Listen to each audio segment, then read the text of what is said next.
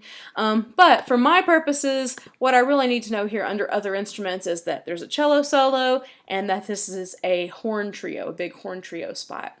And then descriptive words. And what I like to do with descriptive words is, number one, I'm looking for one or two really great buzzwords that get the spirit of this piece right away, so that when I think those buzzwords, my mind goes right into the style of the piece.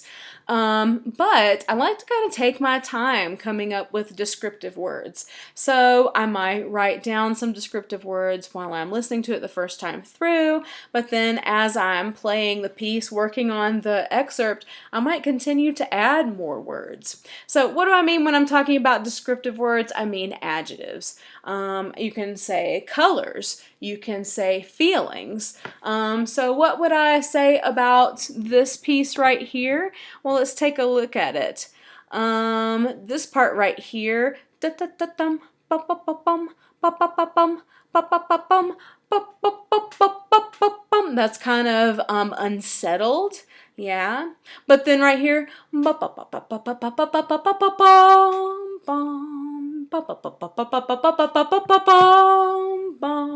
I feel like that's reassuring, you know. Bum, bum, bum, bum, bum, bum, bum. Maybe that's surprising.